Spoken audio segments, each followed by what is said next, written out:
kita sudah berdoa untuk mendengar kebenaran firman Tuhan.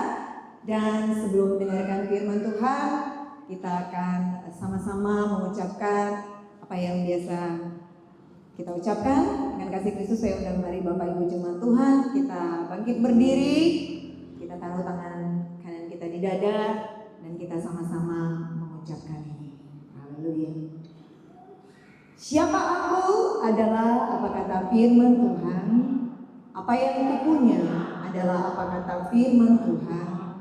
Apa yang dapat kulakukan adalah apa kata firman Tuhan. Sekarang aku akan menerima firman Tuhan. Pikiranku fokus, hatiku murni menerima. Hidupku tidak akan sama lagi, karena aku adalah pemenang di dalam nama Tuhan Yesus Kristus. Amin. Mari kita beri kemuliaan buat Tuhan Yesus. Haleluya. Puji nama Tuhan. Bapak Ibu jemaat Tuhan yang kekasih, pada hari ini tema kebenaran firman Tuhan yang ingin saya bawakan adalah tentang persembahan kita kepada Tuhan. Ya, tentang persembahan kita kepada Tuhan. Nah, kalau udah ngomongin soal persembahan, image kita adalah uang. Tapi hari ini kita akan belajar apakah persembahan kepada Tuhan itu hanya soal materi. Apakah itu hanya berbicara soal kolektor? Dan di ibadah pertama dan kedua temanya sama, tetapi saya akan bagi dua. Karena sebenarnya ada banyak kali contoh dalam firman Allah tentang persembahan kepada Tuhan. Jadi nanti yang ingin melihat secara keseluruhan bisa membuka juga channel YouTube kami, saya PDM DRG Santi Tambunan, karena kalau saya bahas semua di dalam tiap-tiap ibadah tidak selesai. Jadi mungkin 5 pagi saya akan bahas, dan nanti di ibadah siang 5 lagi contoh-contoh persembahan kepada Yesus. Tapi kalau yang tidak bisa mengikuti 2 kali ibadah, nanti boleh membuka channel YouTube di PDM DRG Santi Tambunan. Haleluya. Puji Tuhan. Ya, persembahan kepada Tuhan apakah melulu hanya materi saja? Ya, apakah melulu hanya soal uang, kolektor, perpuluhan? Tidak, Bapak Ibu jemaat Tuhan. Sekarang kita akan melihat beberapa contoh di dalam Alkitab. Apa saja persembahan kepada Tuhan dan bagaimana persembahan itu bisa diterima sama Tuhan. Ini yang paling penting.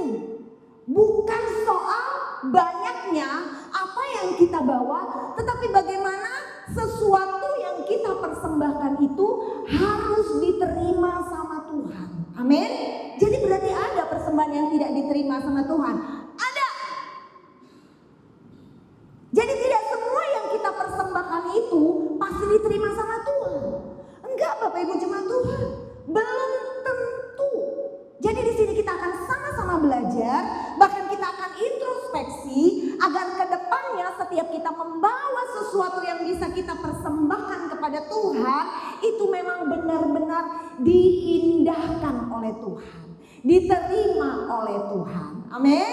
Kita akan belajar pada hari ini agar semua kesia-siaan yang sudah kita lakukan di masa yang lampau, yang kita pikir selama ini bahwa apa yang kita bawa, kita persembahkan kepada Tuhan itu ternyata diterima oleh Tuhan, padahal kenyataannya tidak diterima oleh Tuhan. Haleluya. Di dalam perjanjian lama, persembahan itu diatur sedemikian rupa dan itu sesuatu yang wajib dilakukan. Ya, saya mencatat di sini ya, sekedar mengetahui di dalam perjanjian lama korban kepada Tuhan itu melalui ada 5 ya. Yang pertama itu adalah korban bakaran. Nah, korban bakaran itu harus utuh berupa daging hewan. Ya, dia harus dibakar habis. Tidak dimakan, Saudara. Jadi memang dia itu diletakkan di atas mezbah korban bakarannya sesuai dengan kemampuan orang yang bisa memberikannya, lalu dibakar habis di atas mezbah. Baunya itulah bau korban itulah yang menyenangkan hati Tuhan. Haleluya. Dan itu gak boleh sembarangan yang dipersembahkan. Binatangnya harus yang terbaik, harus yang tambun, tidak bercacat, bukan tambunan ya, harus yang sempurna. Supaya apa? Gak bisa misalnya dari sekian binatang peliharaan kita, mana yang paling kurus, mana yang kira-kira udah misalnya mau kasih ayam gitu ya, persembahan untuk Tuhan, manalah ayamnya yang udah burnungon, udah kayak gini, itu aja lah supaya daripada nanti dia mati gitu ya. Jadi mana yang paling jelek daripada itu yang dipersembahkan kepada Tuhan. Nah kan nggak tahu Tuhan itu. Tuhan nggak tahu memang, tapi orang-orang kan nggak tahu. Nggak bisa saudara, nggak bisa kita kibulin Tuhan. Itu korban persembahan. Dan yang kedua ada korban sajian. Nah korban sajian ini semua dalam perjanjian lama yang wajib dilakukan ya. Korban sajian itu adalah persembahan berupa makanan, ada tepung halus dan minyak. Ini sebagai tanda penghormatan, ucapan syukur dan kesetiaan kepada Allah. Jadi ada tepung, ada minyak. Ini adalah korban sajian sebagai bentuk ucapan syukur. Selanjutnya ada korban keselamatan. Nah korban keselamatan ini persembahan sukarela, binatang juga, tetapi ini ditujukan untuk menyembah dan memohon berkat Tuhan. Jadi kalau kita misalnya pingin buka toko gitu ya, ada permohonan kepada Tuhan supaya diberkati oleh Tuhan, itu harus punya korban keselamatan. Dan di sini harus dimakan. Jadi beda dengan korban yang pertama tadi. Kalau korban keselamatan ini untuk memohon berkat Tuhan, itu harus dimakan oleh imam, ya kalau sekarang pendetanya, gembalanya, dan juga si orang yang mempersembahkan korban tersebut. Ya, kemudian yang keempat ada korban penghapus dosa. Jadi pada masa perjanjian lama, tiap kali kita berdosa, melakukan kesalahan, supaya bisa dosanya dihapuskan, kita harus mempersembahkan korban kepada Tuhan. Untuk apa? Memohon pengampunan dosa, penyucian, dan juga supaya kita tidak najis. Karena kalau kita najis, kita nggak boleh menghadap tahta Tuhan. Sedetail itu di perjanjian lama. Gak kebayang kalau itu masih tetap dipertahankan sampai saat ini. Mungkin kita sulit untuk bisa masuk ke hadirat Tuhan. Dan yang kelima ada korban penebus salah. Kalau tadi korban penghapus dosa, kalau ini korban penghapus salah, ini persembahan untuk ganti rugi. Jadi kalau kita melakukan dosa, harus dua korbannya. Korban untuk penghapus dosa dan juga untuk penebus salah. Jadi melakukan dosa, sudah dihapus dosanya, harus ganti rugi. Bayangin, kalau masih dipertahankan sampai sekarang, berapa banyak yang harus kita ganti rugi sama Tuhan saudara? Ayo, berapa banyak? Aduh, gak kebayang ya. Makanya bersyukurlah kita, Yesus sudah mati di kayu salib untuk menebus dosa saya dan saudara. Haleluya. Kalau enggak, ini korban masih tetap kita jalankan. Harus ada dosa penebus, korban penebus salah, ganti rugi. Ya, akibat kita sudah merusak, sudah menipu Tuhan, menipu milik Tuhan dan sebagainya, melanggar janji Tuhan. Selain minta pengampunan dosa, juga harus ganti rugi, saudara. Itulah korban-korban di dalam perjanjian lama. Sekarang kita akan melihat, ya, di dalam perjanjian baru. Ada korban yang luar biasa dan ini memang sudah kita dengar, sudah sering kita dengar khotbah ini. Tetapi yang kedua, kita akan baca di dalam Lukas pasal yang ke-21 ayat 1 sampai 4. Kita baca satu persatu ya. Kita baca mulai dari ayat 1 bersama-sama. Ini tentang persembahan janda miskin. Ya. 1, 2, 3. Ketika Yesus mengangkat mukanya, ia melihat orang-orang kaya memasukkan persembahan mereka ke dalam peti persembahan. Kita melihat yang pertama di sini. Yesus itu ternyata merhatiin orang yang memasukkan sesuatu ke dalam peti persembahan. Yang dimasukkan itu sudah pasti uang. Nah, di sini kita akan melihat persembahan berupa uang, berupa materi. Kita akan sama-sama lihat apakah semua persembahan materi yang kita persembahkan kepada Tuhan itu ternyata diterima dan diperkenan oleh Tuhan. Kita melihat di sini hal yang harus kita perhatikan benar-benar. Ketika Yesus mengangkat mukanya, ia melihat orang-orang kaya memasukkan persembahan mereka ke dalam peti persembahan. Jadi yang pertama yang harus kita tahu bahwa ketika kita mempersembahkan kolektor, mulai dari kita berjalan dari tempat kita ke dalam peti persembahan, Yesus melihat. Haleluya. Yesus melihat. Kalau saya misalnya ya langsung perhatiin siapa yang bawa persembahan, pasti udah banyak omongan-omongan kan. Itu ibu gembalanya, matre itu masa diperhatiin siapa yang ngasih persembahan, siapa yang enggak. Terserah Bapak Ibu jemaat Tuhan. Tapi di sini kita melihat Yesus melihat. Haleluya. Dia melihat ketika kita memasukkan persembahan ke dalam peti persembahan, ke dalam kotak persembahan. Ayat yang kedua. Kita baca, tadi orang kaya ya yang pertama ya. Enggak cuma orang kaya yang dilihat sama Yesus. Yang kedua, kita baca sama-sama 1, 2, 3. Ia melihat juga seorang janda miskin memasukkan 2 peser ke dalam peti itu. Jadi Tuhan gak cuma lihat orang kaya waktu bawa uang persembahan ke dalam peti. Orang miskin pun Tuhan lihat. Amin. Ibu janda pun Tuhan lihat. Makanya mulai hari ini kita harus belajar untuk memperhatikan, mempersiapkan dengan sebaik-baiknya ketika kita mau mempersembahkan sesuatu. Karena Tuhan melihat. Haleluya. Haleluya. Saya mungkin nanti akan dengan realita, jangan ada yang tersinggung, tetapi ini semua untuk kebaikan. Tidak ada maksud apapun. Amin, Bapak Ibu jemaat Tuhan. Ya, apa realita yang kami temukan di kotak-kotak persembahan? Saya nggak pernah ngambil langsung dari kotak persembahan karena ada yang sudah khusus untuk ngumpulin persembahan. Tapi saya mau katakan, beberapa kali ditemukan kertas yang dilipat, ada juga tisu, ada juga resep obat. Mudah-mudahan salah masukin. Tapi ngelipat kertasnya itu rapi. Kalau memang kita tidak bisa, tidak mau, bahkan juga ada uang 10.000 memang, tapi bagi 2 saudara. Jadi mungkin maksudnya 5.000 itu ya. Tapi bukan digunting, pokoknya pecah 2 gitu loh. Uang 10.000-nya. Saya mau katakan Bapak Ibu jemaat Tuhan, kami nggak tahu itu dari siapa, tapi Tuhan melihat. Amin.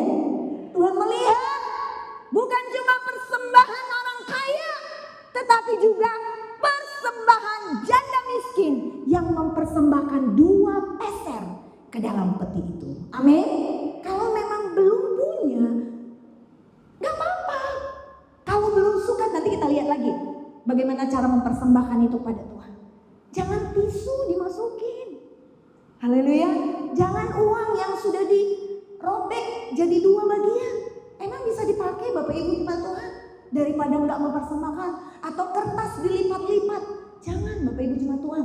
Tuhan melihat. Ayat yang ketiga. Kita baca bersama-sama. 1, 2, 3. Lalu ia berkata, aku berkata kepadamu, sesungguhnya janda miskin ini memberi lebih banyak daripada semua orang itu. Ada apa? 2 peser yang diberikan oleh janda miskin ini. Jadi kalau saya pelajari, catat-catat ya, 1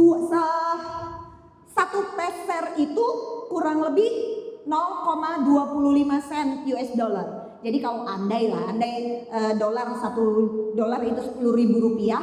Jadi kurang lebih 2.500 lah itu. Andai ya, sekarang kan dolar udah berapa? 15 ribuan ya, nggak tahu saya.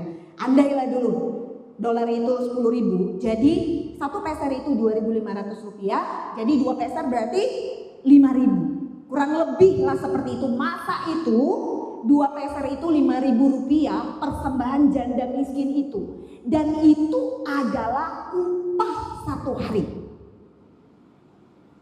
Upah 1 hari. Jadi berarti itu upah yang semalam dong. Bener ya? Karena hari itu dia kan ke gereja, belum kerja nih kan. Berarti itu upah yang semalam. Upah 1 hariannya itu dia persembahkan seluruhnya.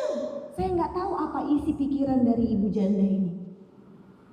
Udah miskin, upah semalam dia kerja, dia persembahkan seluruhnya. Cuma 5.000, 2 peser. Tapi firman Tuhan katakan, sesungguhnya janda miskin ini memberi lebih banyak daripada semua orang itu. Ayat yang keempat. Kita baca 1, 2, 3. Sebab mereka semua memberi persembahannya dari kelimpahannya, tetapi janda ini memberi dari kekurangannya. Maka ia memberi seluruh nafkahnya. Perhatikan di sini Bapak Ibu jemaat Tuhan. Hal yang kita perhatikan di sini, persembahan janda miskin ini secara nominal tidak ada, bukan tidak ada artinya ya, jauh lebih kecil dibandingkan dengan persembahan orang-orang kaya itu. Mungkin kalau diibaratkan sekarang, ya mungkin uang 100.000. Berapa nominal terbesar sekarang kita, uang pecahan kita 100.000. Dulu sempat ada 150.000 ya. Belum sempat ya. 100.000, mungkin yang kaya 100.000 lah. Tetapi ibu janda ini cuma 5.000. Tapi Tuhan katakan dia lebih besar persembahannya di mata Tuhan. Kenapa? Ini yang harus kita garis bawahi. Persembahan yang harus kita berikan kepada Tuhan itu bukan dari kelimpahan kita, tetapi dari kekurangan kita. Haleluya, haleluya. Ini yang sangat berkenan kepada Tuhan. Jangan katakan, oh aku miskin, aku gak bisa memberikan persembahan kepada Tuhan, gak cukup untuk besok. Ibu janda ini memberikan keseluruhan upah yang dia terima semalam. Saya rasa yang semalamnya, karena hari itu kan dia belum kerja, masih pergi ke bait Allah, iya kan? Lalu persembahan yang semalam, saya nggak tahu apa pikirannya, apa yang dia mau makan hari itu. Berarti dia harus kerja lagi, pulang dari gereja, pulang dari bait Allah, dia harus bekerja lagi untuk bisa memenuhi makannya hari itu. Tetapi dengan iman, dia memberi dari kekurangannya. Haleluya. Memberi dari kekurangan itu jauh lebih menyenangkan hati Tuhan dan diterima oleh Tuhan daripada memberi dari kelimpahan. Haleluya. Bisa mengerti sampai di sini Bapak Ibu jemaat Tuhan? Jadi artinya jangan kita membeli ketika kita berlimpah, tetapi justru di saat kekuranganlah kita harus memberi kepada Tuhan. Yang percaya katakan amin. Amin. Berat. Ini ibu janda loh. Dan upahnya lihat dicatat di dalam Alkitab. Ya. Memberi dari kekurangan. Jangan tunggu berlimpah, tapi memberilah dari kekurangan, dan itu akan mendapat pujian dari Tuhan. Haleluya. Ibu janda ini memberi dengan tulus ikhlas. Dia memberi karena mengasihi Tuhan. Dia tahu Yesus ada di situ. Dia tahu. Dia nggak nunggu dulu. Dia sangat mengasihi Yesus. Dan dia tahu bahwa itu nanti persembahan dipergunakan untuk apa. Dia tahu karena itu adalah bait Allah. Dan dia persembahkan itu seluruhnya sampai dia tidak memikirkan lagi. Tapi itu harus didasari oleh iman ya Bapak Ibu jemaat Tuhan. Harus didasari dengan iman dan percaya kepada Tuhan. Ini yang pertama. Yang harus kita ingat di sini adalah memberilah dari kekurangan bukan dari kelimpahan. Haleluya. Jangan tunggu berlimpah dulu, baru kita memberi kepada Tuhan. Saat kekuranganlah, supaya apa? Supaya kita menerima berkat dari Tuhan. Haleluya. Haleluya. Ini yang pertama, persembahan janda miskin. Yang kedua, udah yang ketiga ya. Tadi 5 itu adalah persembahan kepada pada masa perjanjian lama ya, persembahan pada masa perjanjian lama. Ini ada di perjanjian baru. Kemudian kita kembali lagi ke perjanjian lama ketika Nuh juga mempersembahkan sesuatu kepada Tuhan. Apa yang Nuh persembahkan? Kita buka di dalam Kejadian pasal yang ke-8 ayat 18 sampai 22. Kejadian pasal 8 ayat 18 sampai 22. Kita baca bersama-sama. 1, 2, 3. Lalu keluarlah Nuh bersama-sama dengan anak-anaknya dan istrinya dan istri anak-anaknya. Ayat 19. Segala binatang liar, segala binatang melata dan segala burung, semuanya yang bergerak di bumi masing-masing menurut jenisnya, keluarlah juga dari bahtera itu. Ayat 20. Lalu Nuh mendirikan mezbah bagi Tuhan dari segala binatang yang tidak haram dan dari segala burung yang tidak haram. Diambilnya beberapa ekor, lalu ia mempersembahkan korban bakaran di atas mezbah itu. Kita melihat di sini masa perjanjian lama. Kalau tadi di perjanjian baru itu berupa uang, materi. Tetapi di perjanjian lama itu berupa hewan, binatang. Nuh pada waktu itu sudah diselamatkan oleh Tuhan bersama dengan keluarganya, bersama dengan istri, menantu, anak-anaknya, bahkan kemudian juga dari segala binatang dan hewan yang sudah ditentukan oleh Tuhan. Bahkan jauh sebelumnya Tuhan sudah memerintahkan agar Nuh membuat sebuah bahtera karena Tuhan sudah tidak lagi percaya dengan manusia dan ini ingin memusnahkan manusia. Air bah datang, tetapi Nuh beserta dengan keluarganya dan binatang-binatang yang ada di dalam bahtera itu selamat. Saking sukacitanya Nuh, saking bahagianya Nuh tanpa diperintah oleh Tuhan. Sekali lagi, tanpa diperintah oleh Tuhan, tanpa diminta sama Tuhan, Nuh mendirikan mezbah bagi Tuhan. Haleluya. Ada ucapan syukur dari Nuh karena sudah diselamatkan sama Tuhan. Ada rasa sukacita dari Nuh karena Tuhan sudah menyelamatkan dia dan keluarganya. Dia mempersembahkan, mendirikan mezbah bagi Tuhan. Di sana ada binatang yang tidak haram dan dari segala burung yang tidak haram. Diambilnya beberapa ekor, lalu dijadikan korban bakaran. Dan ia mempersembahkan korban bakaran di atas mezbah itu. Haleluya. Ayat 21. Kita baca bersama-sama yuk.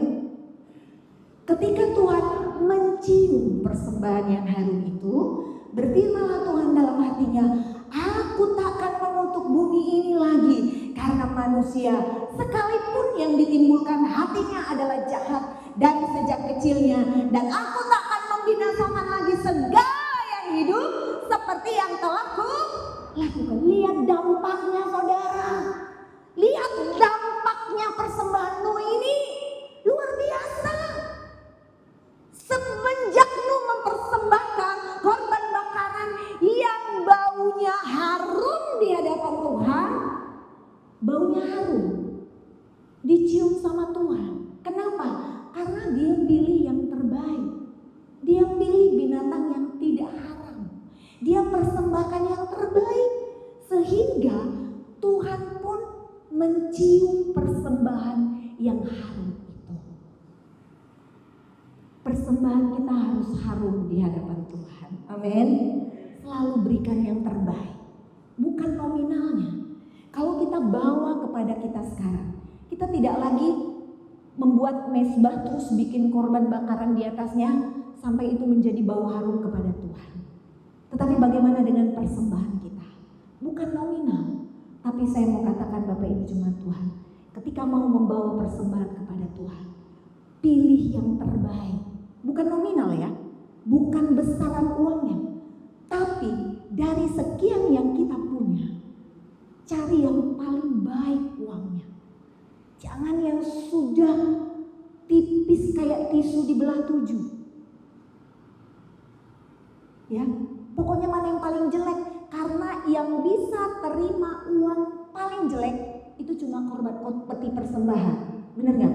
Kalau tukang parkir, tukang bakso yang jualan, uang sobek, uang yang tinggal tipis, mungkin lecek, udah kena apa itu ya, udah kena rendaman sekian lama, dan itu sering kita temukan di peti persembahan, saudara.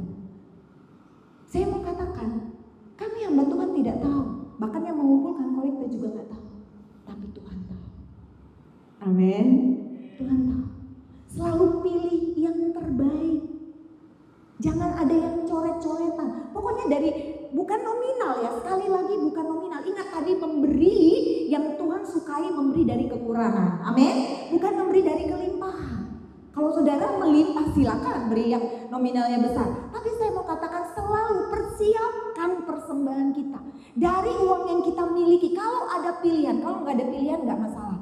Tapi misalnya, uang 1.000. Dari sekian uang 1.000 yang kita miliki, cari yang paling bagus, saudara. Itu yang harus saudara bawa ke peti persembahan. Itu yang harus kita persembahkan kepada Tuhan. Harus seperti itu Bapak Ibu jemaat Tuhan. Jangan kita hanya mau berkat dari Tuhan. Ingat, di masa perjanjian lama itu begitu ribet dan detailnya. Ketika harus mempersembahkan sesuatu kepada Tuhan. Tetapi ketika di perjanjian baru, ketika kita sudah ditebus oleh darah Yesus, kita menjadi orang yang asal-asalan. Kenapa? Tapi hari ini kita belajar.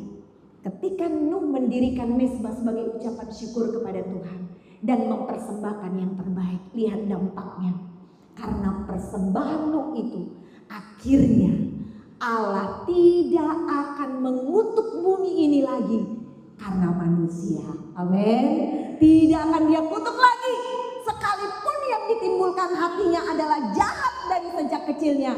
Firman Tuhan katakan, aku tidak akan membinasakan lagi segala yang hidup seperti yang telah kulakukan. Haleluya. Tidak akan ada pembinasaan lagi kecuali nanti kedatangan Yesus kedua kali. Tidak akan ada lagi kejadian seperti yang terjadi pada masa Nuh. Ayat 22. 1, 2, 3. Selama bumi masih ada, takkan berhenti-henti musim menabur dan menuai, dingin dan panas, kemarau dan hujan, siang dan malam. Ini dampak dari persembahan Nuh. Kita juga masih terus merasakan ada panen, ada taburan, ada tuaian, ada dingin, ada panas, ada kemarau, ada hujan, ada siang dan malam. Karena kalau tidak, mungkin kita tidak akan merasakan ini lagi. Haleluya. Berdampak persembahan Nuh, saudara. Ini persembahan yang ketiga. Persembahan dari Nuh. Haleluya. Dia mendirikan mezbah, mempersembahkan korban bakaran kepada Tuhan. Wah, ini nama Nuh nyatet ya. Salut.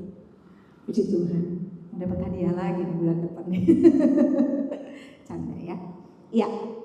Puji Tuhan. Ya, persembahan Nuh. Kemudian persembahan yang berikutnya kita akan melihat persembahan masih di perjanjian lama, Kain dan Habel. Pernah dengar persembahan ini ya Bapak Ibu? Kenapa persembahan Kain itu nggak diterima sama Tuhan, tapi persembahan Habel itu diterima sama Tuhan? Ada apa? Ya kan? Kita pengen tahu. Padahal mereka ini saudara, padahal mereka ini kakak adik. Seperti kenapa Tuhan bedakan persembahan yang di sini kita lihat Bapak Ibu jemaat Tuhan, Tuhan memang benar-benar mengadakan perbedaan. Kita nggak bisa komplain sama Tuhan, Tuhan nggak adil. Memang Tuhan nggak adil. Tuhan katakan dari awal, aku akan mengadakan perbedaan. Gak boleh komplain sampai di situ. Haleluya. Gak boleh komplain. Karena memang Tuhan mengadakan perbedaan. Kakak adik saja, Kain dan Habel, persembahannya bisa satu diindahkan oleh Tuhan, satu lagi gak diindahkan sama Tuhan. Kita baca dulu kisah ini, ya. Persembahan Kain dan Habel, Kejadian pasal 4 ayat 3 sampai 5. Setelah beberapa waktu lamanya, maka Kain mempersembahkan sebagian dari hasil tanah itu kepada Tuhan sebagai korban persembahan. Perhatikan baik-baik Bapak Ibu jemaat Tuhan. Setelah beberapa waktu lamanya, maka Kain mempersembahkan sebagian dari hasil tanah itu kepada Tuhan sebagai korban persembahan. Kain mempersembahkan kepada Tuhan korban persembahan. Mempersembahkan ya, fix ya, setuju ya. Kain berkorban ya. Bukan Kain tidak mempersembahkan loh. Ada nggak persembahan Kain Bapak Ibu? Ada? Ada. Tapi di sini kita note, maka Kain mempersembahkan sebagian dari hasil tanah itu. Karena Kain adalah seorang petani. Ya, seorang petani. Ayat yang keempat. 1, 2, 3. Habel juga mempersembahkan korban persembahan dari anak sulung kambing dombanya, yakni lemak-lemaknya. Maka Tuhan mengindahkan Habel dan korban persembahannya. Kain tadi belum ada kata-kata atau kalimat, maka Tuhan mengindahkan Kain dan korban persembahannya. Tapi kenapa giliran di Habel kita belum lihat nih Kain diindahkan gak sama Tuhan persembahannya. Tapi kita melihat di ayat yang keempat ini, persembahan Habel itu diindahkan oleh Tuhan, diterima oleh Tuhan. Kain diterima gak? Ayat 5 coba kita lihat. 1, 2, 3. Tetapi Kain dan korban persembahannya tidak diindahkannya. Lalu hati Kain menjadi sangat panas dan mukanya muram. Ada apa? Sama-sama mempersembahkan saudara. Tetapi kenapa persembahan Habel diterima oleh Tuhan, diindahkan oleh Tuhan? Habel adalah seorang gembala. Wajar kalau dia mempersembahkan binatang. Ayat yang keempat coba baca tadi. Ayat yang keempat. Dia mempersembahkan anak sulung kambing dombanya. Lemak-lemaknya. Itu yang menjadi bau harum di hadapan Tuhan. Wajar karena dia seorang gembala. Sementara Kain adalah petani. Dia mempersembahkan sebagian. Memang di dalam firman Tuhan ini tidak dideskripsikan secara detail, tetapi saya yakin ya bahwa sebelum Kain dan Habel mempersembahkan korban kepada Tuhan, saya yakin sudah ada instruksi dari Tuhan. Amin. Saya yakin pasti Tuhan sudah instruksikan. Kalau Nuh tadi, dia mempersembahkan itu dari niatnya sebelum disuruh oleh Tuhan. Tetapi saya yakin apa yang dipersembahkan oleh Kain dan Habel ini, terlebih dahulu Tuhan sudah kasih instruksi. Tuhan sudah kasih Kain, Habel, nanti kalian persembahkan ini ya. Kira-kira seperti itu. Sudah ada instruksi dari Tuhan, walaupun memang tidak ada dideskripsikan dalam Alkitab. Tetapi menurut saya Tuhan sudah sebut. Dan kita tahu bahwa di perjanjian lama korban bakaran kepada Tuhan itu harus dari binatang. Dan mungkin saja Kain tahu. Tetapi aku kan petani, harusnya Tuhan ngerti lah. Ya aku kasihlah sebagian dari hasil taniku. Padahal pada masa itu korban bakaran itu harus dari binatang. Apa yang mau kita lihat di sini Bapak Ibu jemaat Tuhan? Pertama, hati Kain. Oh, kita lihat dulu ayatnya supaya kita lihat 1 Samuel pasal 16 ayat yang ke-7. 1 Samuel 16 ayat yang ke-7. Kita melihat kenapa Tuhan.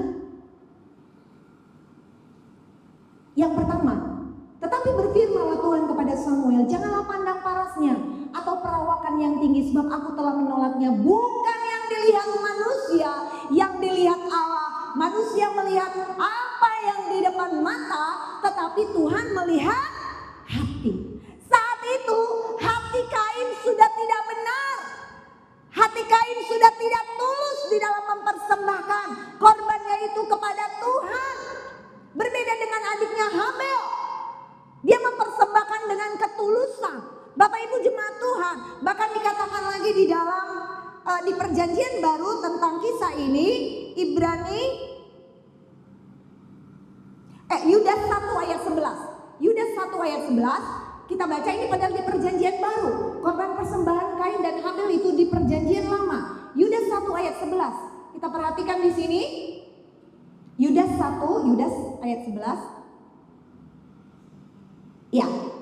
Nah, kita baca bersama-sama ayo. 1 2 3. Celakalah mereka karena mereka mengikuti jalan yang ditempuh Kain, dan karena mereka oleh sebab upah menceburkan diri ke dalam kesesatan Bileam, dan mereka binasa karena kedurhakaan seperti Korah. Kenapa di perjanjian baru disebut lagi dengan Kain? Persembahan Kain, celakalah mereka karena mereka mengikuti jalan yang ditempuh Kain. Berarti persembahan Kain itu, walaupun dia mempersembahkan kepada Tuhan korban dari sebagian hasil taninya, tapi itu enggak sesuai dengan permintaan Tuhan, saudara. Jadi yang ingin kita lihat di sini, ya, persembahan itu harus kita persembahkan tulus dari hati kita menurut instruksi yang Tuhan kerjakan buat kita. Haleluya. Jangan sampai seperti Kain. Dia ternyata mempersembahkan yang lain. Sebagian dari hasil ladangnya memang dia mempersembahkan, tetapi ternyata itu tidak diindahkan oleh Tuhan. Bahkan dikatakan jangan mengikuti jalan yang ditempuh Kain. Celaka. Dan apa dampaknya? Setelah Kain melihat persembahan adiknya Habel diterima oleh Tuhan, tapi persembahan Kain tidak diterima oleh Tuhan, kembali ke Kejadian tadi pasal 4. Kejadian pasal yang keempat. Kita melihat ayat yang ke-7. Kejadian pasal 4 ayat yang ke-7. Kita baca bersama-sama. 1 2 3. Kamu tidak akan berseri jika engkau berbuat baik, tetapi jika engkau tidak berbuat baik, dosa sudah mengintip di depan pintu. Ia sangat menggoda engkau, tetapi engkau harus berkuasa atasnya. Perhatikan Bapak Ibu jemaat Tuhan. Dimulai dari sesuatu yang tidak tulus, ujung-ujungnya ternyata nanti terjadi pembunuhan, saudara. Dimulai dari awal dia mempersembahkan kepada Tuhan itu sudah tidak tulus. Tuhan katakan, kenapa mukamu tidak akan berseri? Dia sudah cemburu, dia sudah iri. Kenapa persembahan adikku Habel diterima sama Tuhan, sementara persembahanku tidak? Dia cemburu, saudara. Dan mukanya itu udah muka mutung, udah muka kayak pepaya bangkok, ada muka yang marah, emosi. Makanya Tuhan katakan, kenapa mukamu tidak berseri-seri? Jika engkau berbuat baik, sarkas ya. Tetapi jika engkau tidak berbuat baik, maka dosa sudah mengintip di depan pintu. Ia sangat menggoda engkau, tetapi engkau harus berkuasa atasnya. Bapak Ibu jemaat Tuhan, ini berbicara tentang ketulusan ketika kita memberi kepada Tuhan. Karena memberi ini adalah perintah Tuhan. Kita melihat di sini bagaimana Tuhan memang mengadakan perbedaan. Kita nggak bisa komplain dengan Tuhan. Kenapa persembahan dia diterima oleh Tuhan? Dan apa yang harus kita pelajari? Kita buka di dalam Lukas pasal 6 ayat yang ke-38. 2 Korintus 9 ayat 7 dulu. 2 Korintus pasal 9 ayat yang ke-7. Ini berbicara tentang persembahan Kain dan Habel. 2 Korintus 9 ayat yang ke-7. 2 Korintus 9 ayatnya yang ke-7.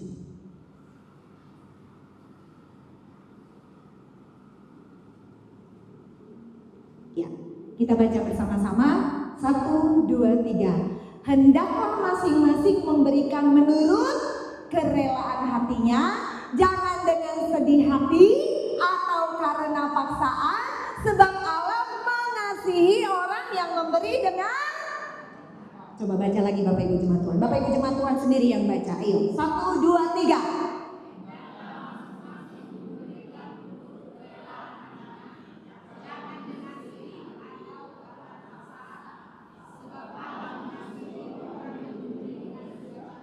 Haleluya. Ini tadi persembahan Kain. Dari awal motivasi Kain sudah ada yang tidak baik. Tidak menuruti instruksi Tuhan. Mungkin menurut saya, walaupun tidak dideskripsikan, cuma mengingat di perjanjian lama itu kan memang harus binatang, tapi dia membawa hasil taninya. Kayaknya nggak taat atas instruksi Tuhan. Tapi kembali diucapkan di sini, ya, hendaklah masing-masing memberikan menurut kerelaan hati.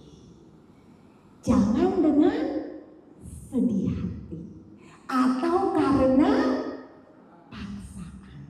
Sebab Allah mengasihi. Haleluya. Orang yang memberi dengan sukacita. Haleluya. Anak kami Sudewo di Surabaya, saya selalu ingatkan, karena anak-anak muda sekarang jarang mau pegang uang cash ya. Kebetulan juga tempat di mana dia ibadah itu nggak ada lagi kayak kita kumpulin korban persembahan ini. Jadi begitu masuk udah QRIS, tahu ya? Mungkin kalau yang bapak-bapak yang udah tua nggak tahu ya. Tapi anak-anak muda sekarang itu di depannya udah ada QRIS. Jadi tinggal giniin aja ke HP-nya. Dewa itu memang hampir tidak punya uang cash. Jadi cuma dari handphone QRIS, itulah kolektornya. Saya selalu ingatkan dan di kursi-kursi juga ditempel QRIS, ya. Jadi karena mungkin ya rata-rata apalagi di kota besar kayak Surabaya begitu sudah QRIS dari handphone gitu ya. Saya selalu ingatkan Dewo jangan gara-gara nggak ada kota persembahan ada sih, ya mungkin bagi orang tua yang nggak punya QRIS, yang nggak bisa transfer, jadi udah sistem transfer aja saudara, ya. Itu bisa langsung memasukkan, ada amplop, masukkan di kotak persembahan. Jadi nggak ada waktu khusus. Saya selalu ingatkan, Dewo, jangan sampai nggak kasih persembahan ya. Ingat, Bapak Gembala, jadi Dewo harus kasih persembahan. Iya Mbak. Nggak pernah, karena ada yang pernah saya dengar gini, nggak usah banyak-banyak kasih persembahan, nanti kaya Bapak Gembala, Ibu Gembalanya. Saya tahu Bapak Gembala di tempat Dewo ibadah itu mobilnya Alphard, saudara. Alphard. Terus karena persembahan kita yang 2.000 atau 5.000 ini dia tambah kaya. Kita harus mulai buang dari dalam pikiran dan hati kita ketika kita memberi kolektor persembahan itu untuk memperkaya gembala. Gembala mau bikin itu kemana, itu urusan dia dengan Tuhan, saudara. Mau dia punya mobil Alphard kek, Alfred kek, Allbred kek, mau dia naik Mercy, kita nggak bisa hitung berkat gembala itu. Misalnya saya bilang sama Dewo gak usah lah, gembala Dewo itu udah kaya raya, mending nanti perpuluhan Dewo kasih ke GPDI Pemenang aja. Oh gak bisa saudara, dia ibadah di sana, perpuluhannya harus di sana. Dia makan firmannya di sana. Enggak, saya bilang gini, bantulah deh perpuluhan Dewo di Medan aja, karena bapak sama mama perlu untuk ngomong. Enggak bisa saudara, itu udah melanggar firman Tuhan. Dewo dengar firman di sana, makan di sana, kembalikan di sana. Itu ketetapan saudara, harus ikut instruksi dari Tuhan. Amin. Harus mengasihi menurut kerelaan hati, tidak dengan sedih hati.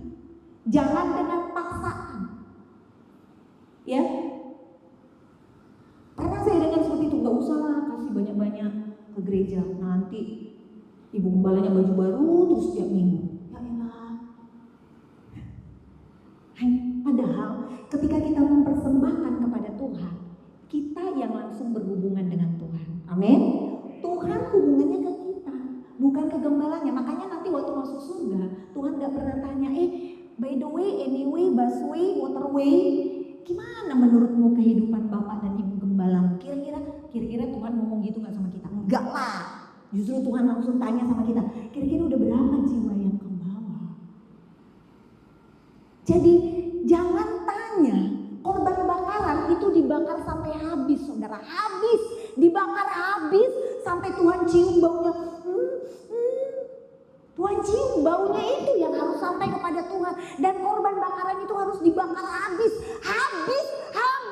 Jangan tanya sisanya mana, gak bisa, harus dibakar habis sampai Tuhan mencium korban itu sebagai sesuatu yang menyenangkan hati Dia. Haleluya. Tuhan tinggal cium aja dari atas. Kenyang Tuhan dengan baunya. Ketika kita memberi, harus dengan kerelaan hati. Amin. Ini catat di dalam notes masing-masing. Hafal, ketika kita mau memberi, ucapkan ayat ini. Aku mau memberi harus dengan rela hati. Aku mau memberi tidak dengan sedih hati. Aku mau memberi tidak karena paksaan, karena Allah mengasihi orang yang memberi dengan sukacita. Haleluya, haleluya. Yang terakhir, persembahan yang berikutnya. Roma 12 ayat yang pertama. Siap-siap pemain musik, tolong di sini saja supaya tidak makan waktu. Pemain musik silakan. Roma pasal 12 ayat yang ke-1. Kita baca bersama-sama kebenaran firman Tuhan ini. Ini bentuk persembahan yang berikutnya. Tadi ada materi, ada mezbah, ada korban bakaran, ada persembahan dari hasil tani, dan ini adalah persembahan berikutnya.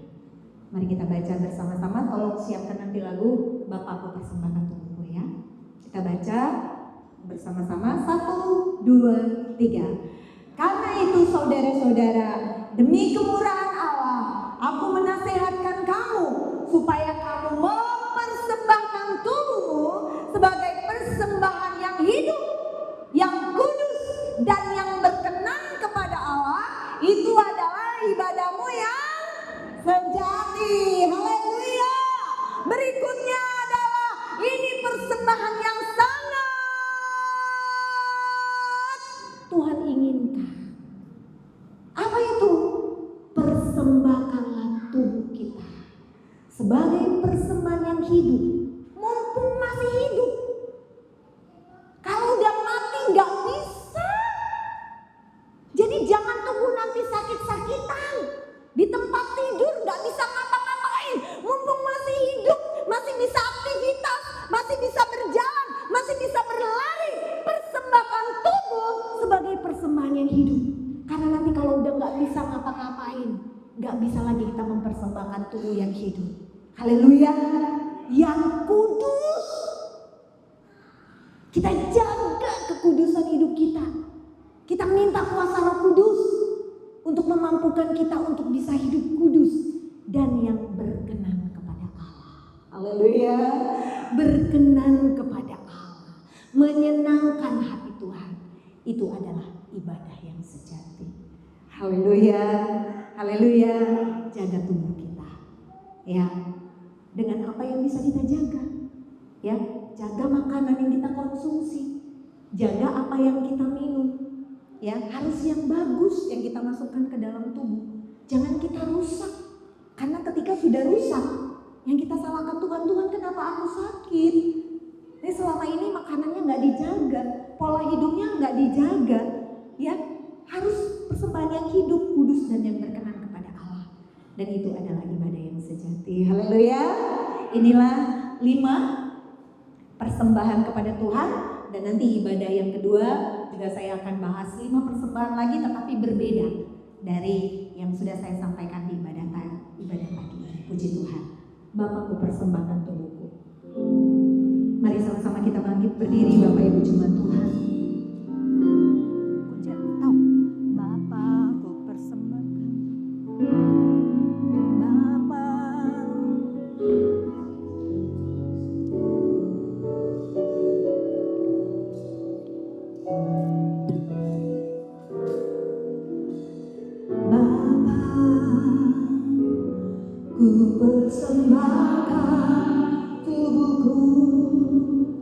sebagai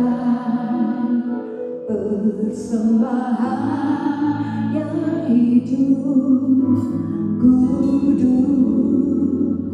dan yang berkenan padamu, sebagai ibadah yang sejati. Bapa, ku persembahkan, Bapa, ku persembahkan tubuhku sebagai persembahan yang hidup, kudus dan yang berkenan padamu, sebagai ibadah yang sejati. Ku sembahkan Tuhan, ku sembahkan Tuhan.